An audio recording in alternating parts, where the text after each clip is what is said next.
नमस्कार दोस्तों, आपका स्वागत है मेरे YouTube चैनल पे। जैसे मैंने कहा था, मैं अभी सेकेंड पार्ट कंटिन्यू कर रहा हूँ इस पूरा सीरीज़ का।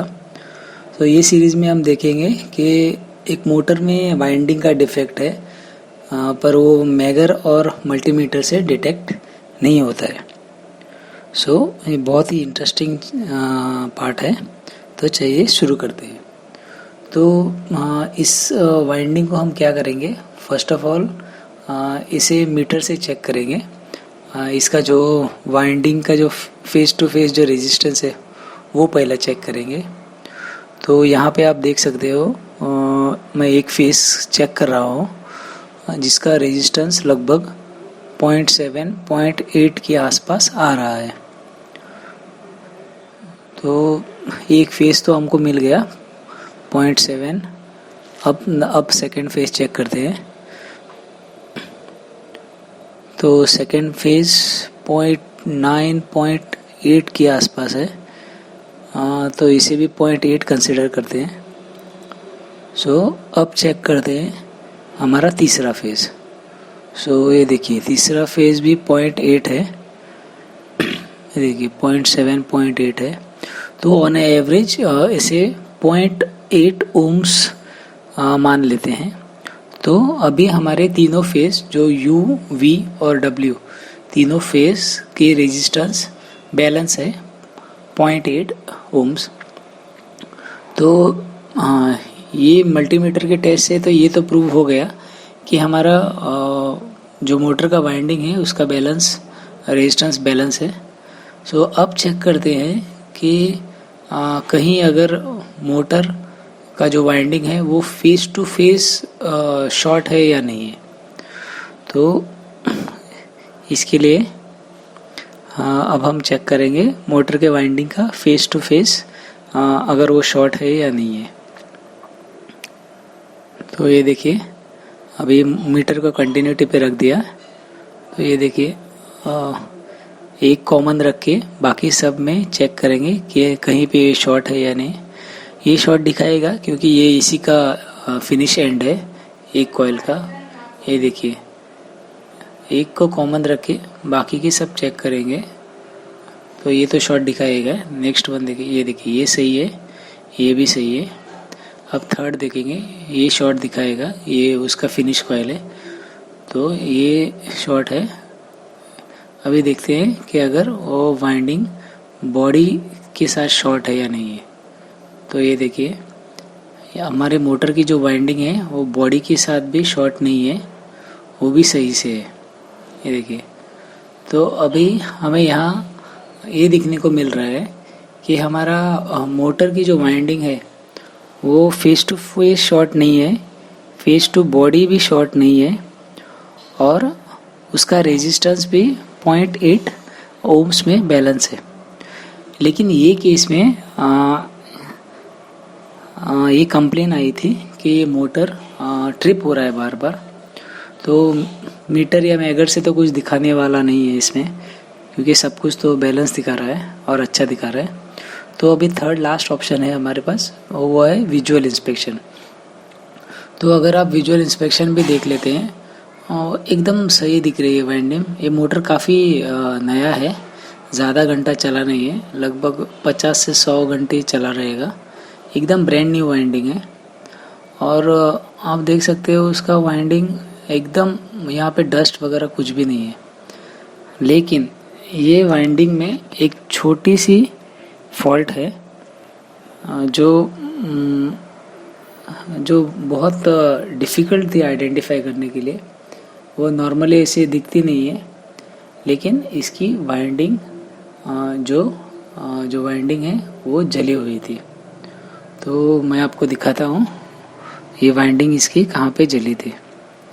ये मोटर का नॉन ड्राइव एंड साइड है। ये देखिए यहाँ पे भी वाइंडिंग बहुत अच्छी दिख रही है, ऐसा लग रहा है कि कुछ भी प्रॉब्लम नहीं है वाइंडिंग में।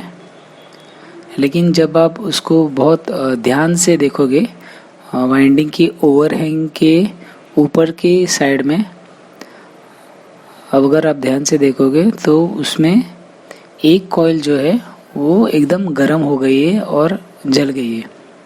सो अब थोड़ा जूम करके देखेंगे तो ये देखिए, ये जो कॉइल है ये गर्म हो गई है। जो ओरिंग की ऊपर साइड की कॉइल है वो गर्म हो गई है।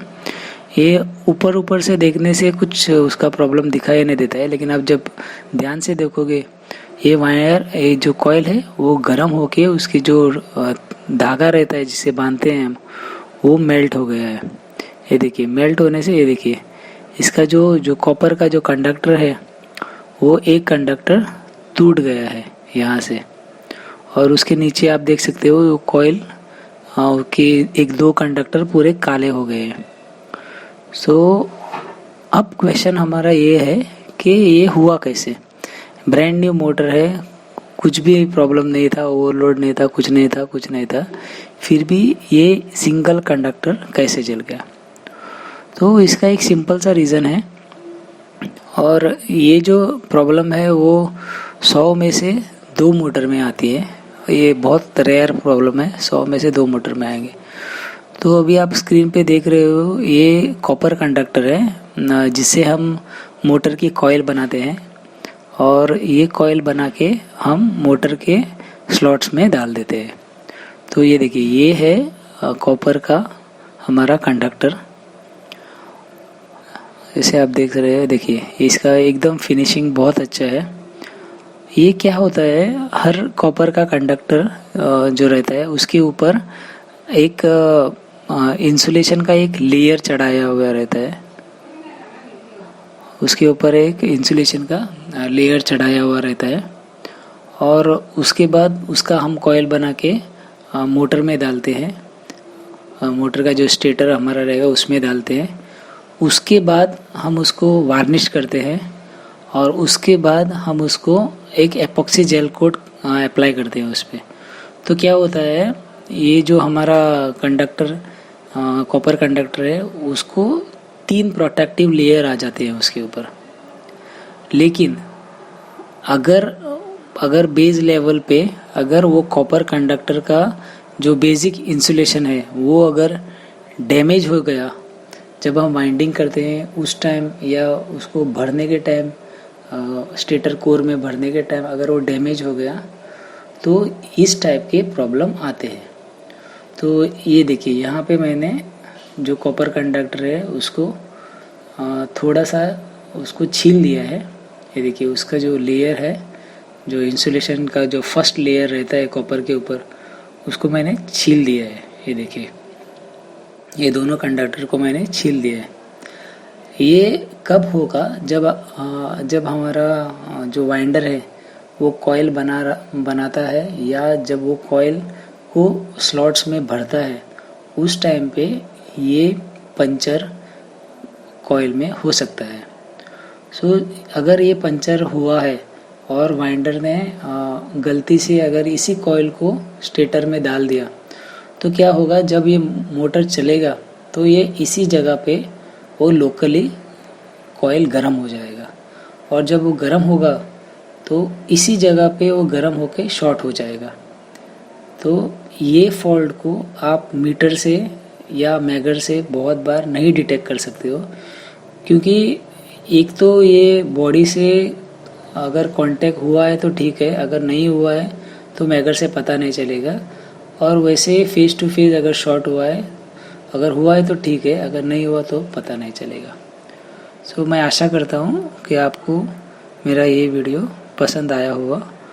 अगर कुछ कमेंट्स है तो आप मुझे प्लीज़ भेजिए। Thanks a lot.